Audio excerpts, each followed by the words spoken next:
स्वागत है आप सभी का आपके अपने चैनल लीडिंग परीक्षा पे। आज हम देखेंगे हिंदी के 50 मोस्ट इम्पॉर्टेंट प्रश्न जो कि विभिन्न परीक्षाओं में पूछे गए हैं और यह हमारे UPSSC के आगामी एग्ज़ाम जैसे कि वीडियो, पेट और अन्य एग्ज़ाम्स के लिए उपयोगी होंगे और टेट, सुपर टेट तथा SSC, GD and Uttar Pradesh police अन्य एग्ज़ाम्स के लिए भी इम्पॉर्टेंट होंगे। तो हमारे जो आज के क्वेश्चन होंगे उनका रूप आपको थंबनेल में दिख गया होगा। तो आइए शुरू करते हैं आज के अपने इस धमाकेदार सेशन को, जो इस प्रकार है। पहला क्वेश्चन, इनमें से कौन सा शब्द विशेषण नहीं है? ऑप्शन ए भयभीत, ऑप्शन बी निर्भीक, ऑप्शन सी भीरू या फिर ऑप्शन डी भय। हमने टॉपिक वाइज क्वेश्चनों को लिया है। तो इस क्वेश्चन का जो राइट आंसर होगा वह होगा भय, यानी कि भय हमारा विशेषण नहीं है। देखिए, भयभीत व्यक्ति, निर्भीक व्यक्ति, भीरू व्यक्ति, इनके आगे हम अगर संज्ञा लगाते हैं तो ये कुछ अच्छा सेंस देते हैं, तो इसलिए ये शब्द विशेषण हो गए। यानी कि विशेषण वे शब्द होते हैं जो संज्ञा की विशेषता बताते हैं। नेक्स्ट क्वेश्चन की तरफ बढ़ते हैं जो इस प्रकार है। निम्नलिखित में कौन सा शब्द विशेषण है? ऑप्शन ए सुंदरता, ऑप्शन बी कवि, ऑप्शन सी विद्वान या फिर ऑप्शन डी भलाई। तो इनके आगे संज्ञा लगा के देखते हैं। सुंदरता व्यक्ति, नहीं, कुछ सेंस नहीं दे रहा है। कवि व्यक्ति, नहीं, यह भी सही नहीं है। भलाई व्यक्ति, नहीं, बिल्कुल नहीं। विद्वान व्यक्ति, यही हमारा सही है। तो इस क्वेश्चन का जो राइट आंसर होगा वह होगा ऑप्शन बी, यानी कि विद्वान हमारा विशेषण है। आइए बढ़ते हैं आज के अपने अगले क्वेश्चन की तरफ। वह कुशकाय व्यक्ति दौड़ने लगा, इस वाक्य में विशेष्य है। ऑप्शन ए व्यक्ति, ऑप्शन बी कुशकाय, ऑप्शन सी वह, ऑप्शन डी दौड़ने लगा। तो आइए जानते हैं विशेष्य क्या होते हैं। तो विशेष्य वह जिस चीज़ की विशेषता बताई जाती है वह शब्द विशेष्य होते हैं, वह संज्ञा शब्द विशेष्य होते हैं। जैसे कि इस वाक्य में देखा जाए तो वह कुशकाय व्यक्ति, कुशकाय व्यक्ति यानी विशेषता क्या है कि वह कुशकाय है। कुशकाय कौन है, किसकी विशेषता है? तो व्यक्ति की। तो व्यक्ति क्या है, यहाँ पे व्यक्ति हमारा विशेष्य हो जाएगा। तो आगे बढ़ते हैं अपने नेक्स्ट क्वेश्चन की तरफ जो इस प्रकार है। जिस विकारी शब्द से संज्ञा की व्याप्ति मर्यादित होती है उसे कहते हैं। तो यहाँ पे इन्होंने विशेषण की परिभाषा ही पूछ लिया है। बढ़ते हैं अपने अगले क्वेश्चन की तरफ जो इस प्रकार है। निम्नलिखित शब्दों में से विशेषण शब्द कौन सा है? पांचवा प्रचंड, सरपंच या फिर ऑप्शन डी पहुँच। तो इस क्वेश्चन का जो राइट आंसर होगा वह होगा पांचवा। पांचवा व्यक्ति, पांचवी गाय, पांचवी पेन, ये सब उस पेन की विशेषता बता रही हैं। इस तरह से आगे बढ़ते हैं अपने नेक्स्ट क्वेश्चन की तरफ जो इस प्रकार है। निम्नलिखित में से क्रिया विशेषण है। ऑप्शन ए अंधेरा, ऑप्शन बी धीरे धीरे, ऑप्शन सी चाल चलन या फिर ऑप्शन डी सुंदर। क्रिया विशेषण क्या होते हैं? तो क्रिया विशेषण क्रिया की विशेषता बताने वाले शब्द होते हैं। इस क्वेश्चन का जो राइट आंसर होगा वह होगा ऑप्शन बी, यानी कि धीरे धीरे चलना, धीरे धीरे पढ़ना, धीरे धीरे दौड़ना, ये सब क्रिया की विशेषता बताने के लिए प्रयुक्त होने वाले शब्द हैं। तो इसलिए यह शब्द क्रिया विशेषण है। नेक्स्ट क्वेश्चन की तरफ बढ़ते हैं। दोनों शब्द किस प्रकार का संख्यात्मक विशेषण है? ऑप्शन ए समुदाय बोधक, ऑप्शन बी पुनरुक्ति बोधक, ऑप्शन सी आवृत्ति बोधक या फिर ऑप्शन डी क्रम बोधक। तो इस क्वेश्चन का जो राइट आंसर होगा वह होगा ऑप्शन ए, यानी कि दोनों शब्द समुदाय बोधक संख्यात्मक विशेषण है। आगे बढ़ते हैं नेक्स्ट क्वेश्चन की तरफ जो इस प्रकार है। प्रतिदिन किस प्रकार का क्रिया विशेषण है?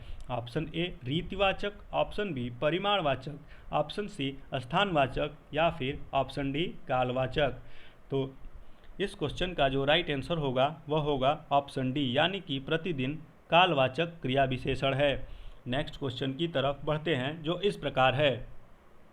इनमें से किस वाक्य में गलत विशेषण प्रयुक्त हुआ है? ऑप्शन ए कविता परिश्रमी युवती है, ऑप्शन बी प्रभुधानों से हमारी अपेक्षा हो, ऑप्शन सी यही सरकारी महिलाओं का अस्पताल है या फिर ऑप्शन डी वह अच्छा आदमी था लेकिन काम न आया। तो हमसे पूछा है कि विशेषण का गलत प्रयोग हुआ है।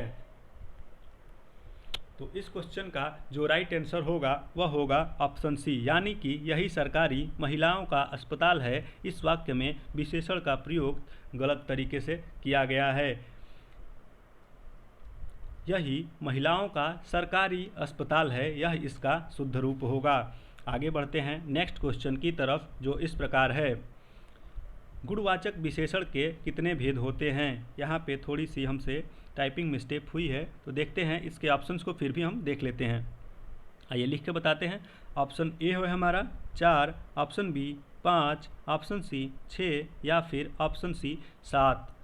तो इस क्वेश्चन का जो राइट आंसर होगा वह होगा ऑप्शन सी, यानी कि गुणवाचक विशेषण के 6 भेद होते हैं। चलते हैं अपने नेक्स्ट क्वेश्चन की तरफ, जो इस प्रकार है। इत्सिप्त शब्द का विलोम है। ऑप्शन ए अनिप्सिप्त, ऑप्शन बी अभिप्सित, ऑप्शन सी अधिप्सित या फिर ऑप्शन डी कुत्सिप्त। तो इस क्वेश्चन का जो राइट आंसर होगा वह होगा ऑप्शन ए, यानी कि अनिप्सित इत्सिप्त शब्द का विलोम होगा। यहाँ से हम कुछ विलोम शब्द देखेंगे।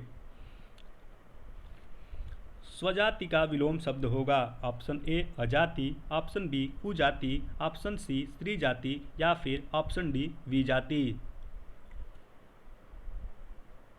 तो इस क्वेश्चन का जो राइट आंसर होगा वह होगा ऑप्शन डी, यानी का स्वजाति का विलोम विजाति होगा। नेक्स्ट क्वेश्चन की तरफ बढ़ते हैं, जो इस प्रकार है। उन्मूलन का विलोम होगा। उन्मूलन का अर्थ होता है किसी चीज़ को उखाड़ फेंकना, तो इसका विलोम क्या होगा? रोपण, यानी कि किसी चीज़ की रोपाई करना।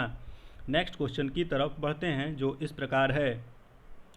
अमित शब्द का विलोम है। ऑप्शन ए सुमित, ऑप्शन बी कुमित, ऑप्शन सी परिमित या फिर ऑप्शन डी दुर्मित।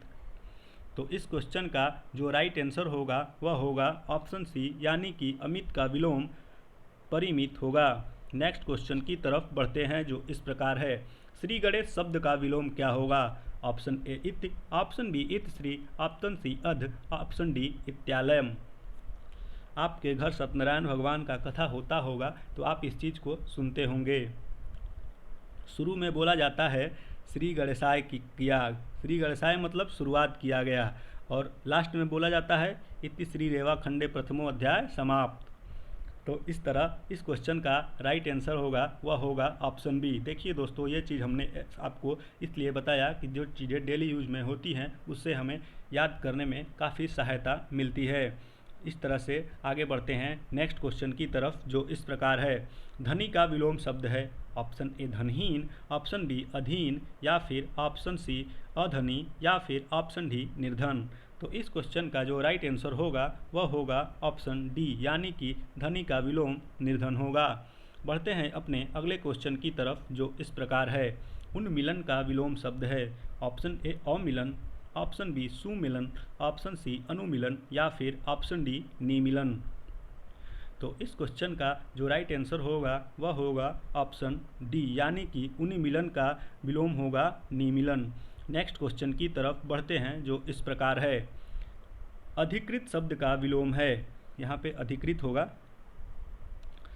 अधिकृत शब्द का विलोम है अनाधिकृत, अनधिकृत, अनाधिकारिक या फिर प्राधिकृत। तो इस क्वेश्चन का जो राइट आंसर होगा वह होगा ऑप्शन बी। बढ़ते हैं अपने अगले क्वेश्चन की तरफ, जो इस प्रकार है।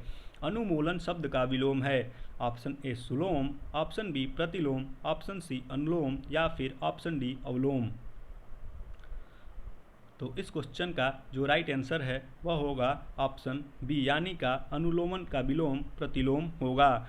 नेक्स्ट क्वेश्चन की तरफ बढ़ते हैं, जो इस प्रकार है।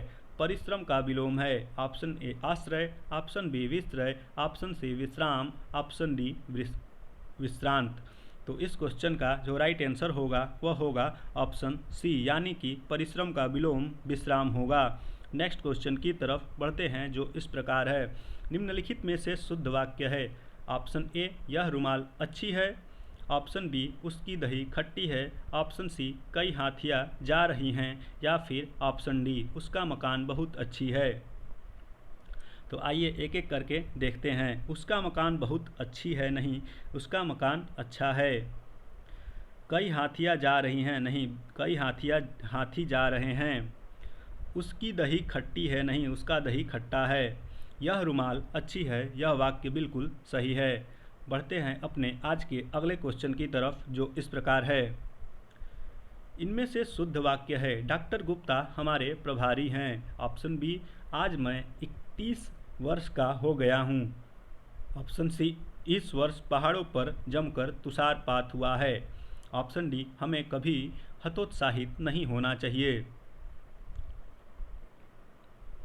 तो इस क्वेश्चन का जो राइट आंसर होगा वह होगा ऑप्शन डी, यानी कि हमें कभी हतोत्साहित नहीं होना चाहिए। यह वाक्य बिल्कुल सही है।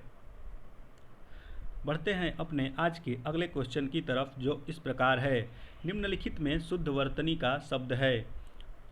आपको बताना है कि इनमें से वांग्मय किस में सही लिखा गया है। तो इस क्वेश्चन का जो राइट आंसर होगा वह होगा ऑप्शन सी, यानी कि वांग्मय की शुद्ध वर्तनी यही होगी। आगे बढ़ते हैं अपने अगले क्वेश्चन की तरफ, जो इस प्रकार है। इनमें से कौन सा वाक्य शुद्ध है? मेरा गुप्त रहस्य कोई नहीं जानता, श्याम सज्जन आदमी है। ऑप्शन सी, उत्तर का अधिकांश है।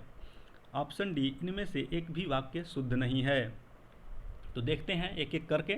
मेरा गुप्त रहस्य कोई नहीं जानता, रहस्य अपने आप में गुप्त होता है, इसलिए यहाँ इस गुप्त की ज़रूरत नहीं है। श्याम सज्जन आदमी है, सज्जन अपने आप में एक आदमी के लिए प्रयोग होता है, इसलिए यहाँ इस आदमी की ज़रूरत नहीं है। उत्तर का अधिकांश है, यह वाक्य सेंस नहीं देता कुछ भी। उत्तर का क्या अधिकांश है भाई? तो इसलिए यह वाक्य गलत हो जाएगा। तो इस तरह से देखते हैं कि इसमें कोई भी वाक्य शुद्ध नहीं है, इसलिए करेक्ट ऑप्शन ऑप्शन डी हो जाएगा। बढ़ते हैं अपने आज के अगले क्वेश्चन की तरफ, जो इस प्रकार है। इनमें से शुद्ध वर्तनी वाले शब्द को चयन करें। अंतर्धान, षष्ठम, सहस्त्र, अनुषंगिक।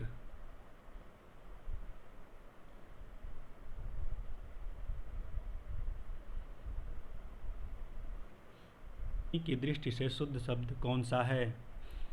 अंतर्धान, षष्ठम, सहस्त्र, अनुषंगिक। तो आइए देखते हैं। षष्ठम में यहाँ पे हलंत नहीं लगा हुआ है, इसलिए यह गलत है। सहस्त्र नहीं होता है, सहस्त्र होता है। अनुषंगिक नहीं होता है, आनुषंगिक होता है। इस तरह से देखते हैं कि यहाँ पे जो हमारा अंतर्धान लिखा हुआ है यह बिल्कुल सही है। कुछ लोगों को लग सकता है कि अंतर्धान अंतर ध्यान इस तरह से लिखा जाएगा।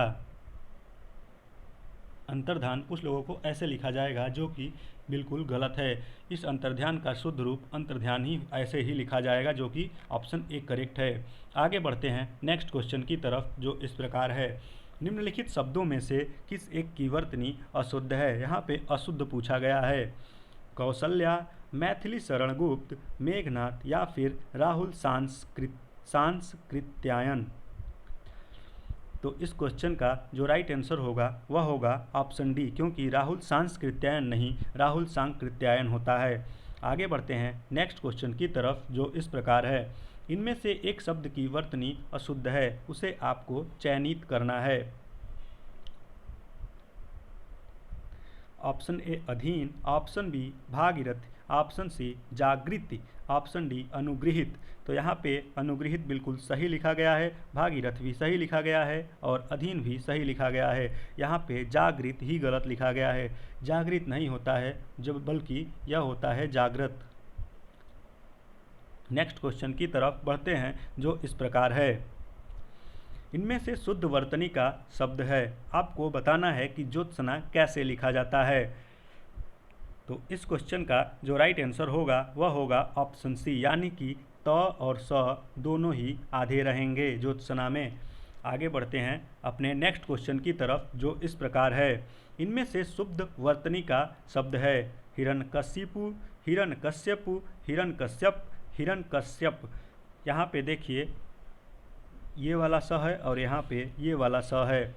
तो इस क्वेश्चन का जो राइट आंसर होगा वह होगा ऑप्शन ए, यानी कि हिरण्यकशिपु की शुद्ध वर्तनी ये है, ना कि ये और ये। तो दोस्तों हम देख रहे हैं आज की इस वीडियो में अच्छे अच्छे क्वेश्चनों को। अगर आपको क्वेश्चंस का कलेक्शन अच्छा लग रहा हो तो प्लीज़ वीडियो को लाइक करें और चैनल को सब्सक्राइब करें। बेल आइकन को दबाना बिल्कुल भी ना भूलें और वीडियो को ज़्यादा से ज़्यादा शेयर करके हमारे मोटिवेशन को और ज़्यादा बढ़ाएं। आगे बढ़ते हैं अपने अगले क्वेश्चन में, जो इस प्रकार है। इनमें से अशुद्ध वर्तनी का शब्द है महत्व, वाल्मीकि, पैतृक या फिर सन्यासी। तो यहाँ पे हम देखते हैं कि महत्व बिल्कुल सही लिखा है, वाल्मीकि भी सही लिखा है, पैतृक भी सही लिखा है, लेकिन सन्यासी में चंद्र बिंदु ऊपर होती है, सन्यासी ऐसे लिखा जाता है। नेक्स्ट क्वेश्चन की तरफ बढ़ते हैं, जो इस प्रकार है। हाथी की पीठ पर रखे जाने वाले आसन के लिए शुद्ध शब्द क्या है? ऑप्शन ए जीन, ऑप्शन बी हौदा, ऑप्शन सी काठी या फिर ऑप्शन डी बख्तर। तो इस क्वेश्चन का जो राइट आंसर होगा वह होगा ऑप्शन बी, यानी कि हाथी की पीठ पर रखे जाने वाले आसन को हौदा बोलते हैं। चलते हैं अगले क्वेश्चन की तरफ, जो इस प्रकार है। जिसे प्रमाण द्वारा सिद्ध न किया जा सके उसके लिए सही शब्द है अप्रामाणिक, अनुप्रमेय, अप्रमेय या फिर अप्रामाणिक। तो इस क्वेश्चन का जो राइट आंसर होगा वह होगा अप्रमेय। नेक्स्ट क्वेश्चन की तरफ बढ़ते हैं। उपनिवेश से संबंध हो जिसका, उसके लिए एक शब्द है। उपनिवेश से संबंध हो जिसका, उसके लिए एक शब्द है। ऑप्शन बी, ऑप्शन ए उपनिवेशिक, ऑप्शन बी औपनिवेशिक, ऑप्शन सी औपन्यासिक, ऑप्शन डी उपनिवेशवाद। तो इस क्वेश्चन का जो राइट आंसर होगा वह होगा ऑप्शन बी, यानी कि उपनिवेश से संबंध हो जिसका उसे औपनिवेशिक कहते हैं। नेक्स्ट क्वेश्चन की तरफ बढ़ते हैं, जो इस प्रकार है। इनमें से एक के लिए प्रयोज्य है, क्या वह शब्द है? असूर्यम पश्या, वह स्थान जहाँ सूर्य दिखाई न दे, वह स्थान जहाँ सूर्य का प्रखर प्रकाश बड़ा कष्टकारी होता है। ऑप्शन सी, वे प्राणी जो सूर्य का दर्शन न कर पाएँ। ऑप्शन डी, रनिवास में कड़े पर्दे में रहने वाली स्त्री। यह शब्द किसके लिए प्रयोग होता है यह आपको बताना है। तो इस क्वेश्चन का जो राइट आंसर होगा वह होगा ऑप्शन डी, यानी कि रनिवास में कड़े पर्दे में रहने वाली स्त्री के लिए यह शब्द प्रयोग होता है। नेक्स्ट क्वेश्चन की तरफ बढ़ते हैं, जो इस प्रकार है। उत्तराधिकार में प्राप्त संपत्ति के लिए एक शब्द क्या है? ऑप्शन ए सिक्य, ऑप्शन बी धरोहर, ऑप्शन सी वसीयत या फिर ऑप्शन डी सन्याद। तो इस क्वेश्चन का जो राइट आंसर हो जाएगा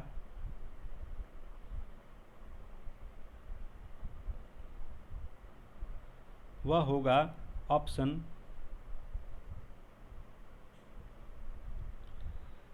है ऑप्शन ए, यानी कि रिक्त। यह रिक्त लिखा हुआ है, सिक्त नहीं, रिक्त।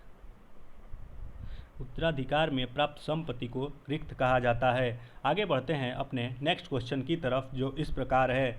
गिरा हुआ के लिए एक शब्द है। ऑप्शन ए पतित, ऑप्शन बी लुठित, ऑप्शन सी धाराशायी या फिर ऑप्शन डी पातकी।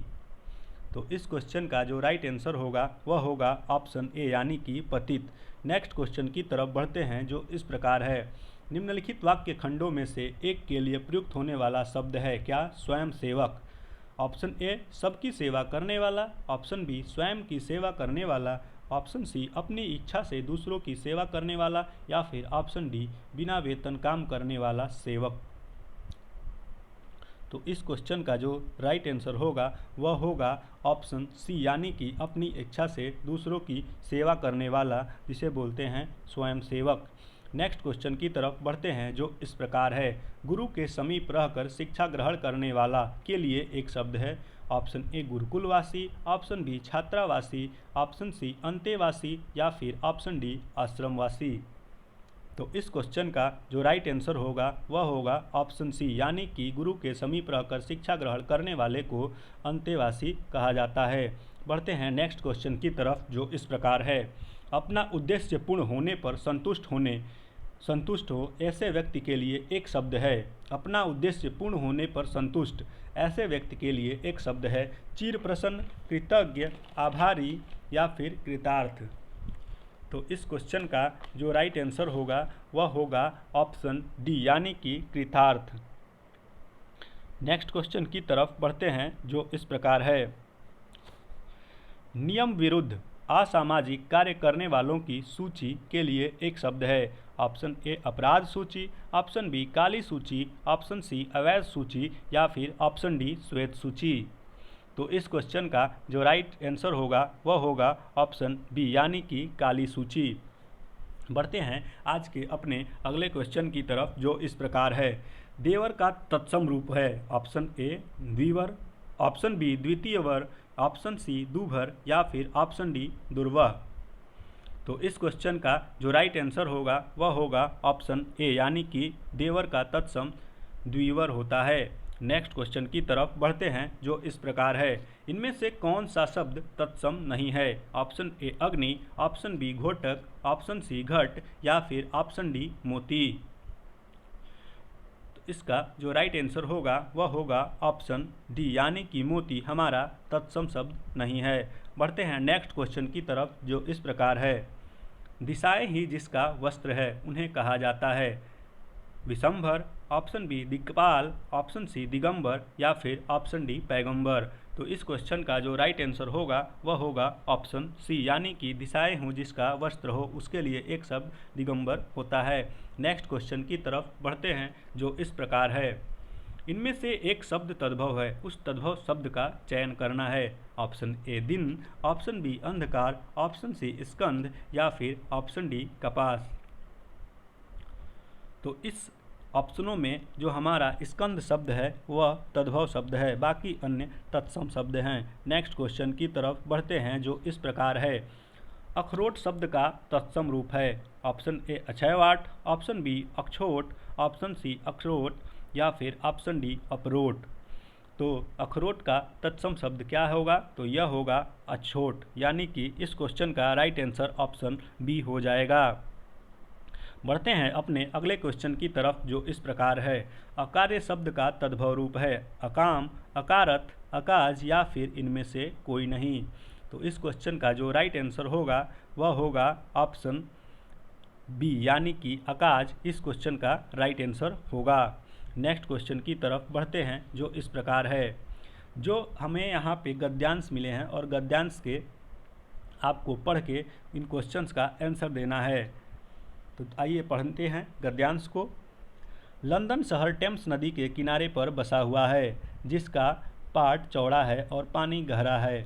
समुद्र तट के निकट होने और टेम्स नदी में काफ़ी पानी रहने के कारण लंदन एक विशाल बंदरगाह भी है। वहाँ रोज़ सैकड़ों जहाज आते जाते हैं और दूर से देखने पर टेम्स नदी के ऊपर मस्तलों का जंगल मालूम होता है। वहाँ से पृथ्वी की सभी दिशाओं को माल जाता है और वहाँ से आता भी है। लंदन तथा इंग्लिस्तान भी की भोजन सामग्री का बहुत बड़ा भाग इसी बंदरगाह पर पहुंचता है। यदि एक सप्ताह के लिए जहाज़ों का आना जाना बंद हो जाए तो इस देश में त्राही त्राही मच जाए। इसलिए ब्रिटिश साम्राज्य ने अपनी नाविक शक्ति इतनी प्रबल कर ली है कि उससे दुनिया में कोई भी राज्य शक्ति समुद्री युद्ध में टक्कर नहीं ले सकती। तो आइए देखते हैं इनके क्वेश्चंस को। ब्रिटिश साम्राज्य ने अपनी नाविक शक्ति क्यों इतनी प्रबल बना ली? ऑप्शन ए कोई शत्रु इसे न हरा सके, कोई लंदन पर आक्रमण न कर सके, कोई इसके जहाज़ों को आना जाना न रोक सके या फिर ऑप्शन डी लंदन शहर को कोई क्षति न पहुंचा सके। तो हमने अभी ऊपर के इस गद्यांश में पढ़ा तो इसका राइट आंसर क्या होगा? इसका हो जाएगा ऑप्शन सी कोई इसके जहाज़ों का आना जाना न रोक सके। आगे बढ़ते हैं, अगला क्वेश्चन देखते हैं। इसी गद्यांश से हमने गद्यांश को हर क्वेश्चन के ठीक ऊपर रखा है जिससे आपको आंसर देने में आसानी मिलेगी। मस्तलबों का जंगल कहने से लेखक क्या क्या अभिप्राय है? ऑप्शन ए मस्तलबों की पंक्तियाँ, ऑप्शन बी असंख्य मस्तुल्ब, ऑप्शन सी मस्तलबों का आकर्षक दृश्य या फिर ऑप्शन डी मस्तलबों की बहार। तो इस क्वेश्चन का जो राइट आंसर होगा वह होगा ऑप्शन बी यानी कि असंख्य मस्तलबुल, जो कि ऊपर गद्यांश में यहाँ पे दिया गया है। नेक्स्ट क्वेश्चन की तरफ बढ़ते हैं जो इस प्रकार है। त्राहि त्राहि मच जाने का क्या अर्थ है? हल्ला मच जाना, हल्ला गुल्ला आरंभ होना, शोर शराबा होना, ऑप्शन बी हाहाकार मच जाना। तो इस क्वेश्चन का जो राइट आंसर होगा वह होगा ऑप्शन डी यानी कि हाहाकार मच जाना। आइए बढ़ते हैं आज के अपने अंतिम क्वेश्चन की तरफ जो इस प्रकार है। लंदन बंदरगाह कहाँ पर स्थित है? समुद्र तट पर, काफ़ी गहरे पानी पर, जहाज़ों के जंगल में या फिर ऑप्शन डी नदी के तट पे। तो हमारी पहली लाइन में इसका उत्तर दिया हुआ है, जो कि यहाँ पे दिया है लंदन शहर टेम्स नदी के किनारे पर बसा हुआ है। किस नदी के किनारे पर बसा हुआ है? तो टेम्स नदी के। तो इस क्वेश्चन का जो राइट आंसर होगा वह होगा ऑप्शन डी, यानी कि नदी के तट पे बसा हुआ है। तो इस तरह से हमने आज के इस सेशन में देखे टॉप 50 क्वेश्चन जो कि एग्ज़ाम्स में पूछे गए हैं। तो इसलिए दोस्तों, आपको यह सेशन अच्छा लगा तो प्लीज़ वीडियो को लाइक करें, चैनल को सब्सक्राइब करें और बेल आइकन को प्रेस करना बिल्कुल भी ना भूलें, क्योंकि अगर हमारी वीडियो लाइव नहीं होती किसी भी समय आपको मिल सकती है, जिससे आपको उसका नोटिफिकेशन मिल जाएगा। और अंत में आपसे बस इतना ही कहूँगा कि थैंक्स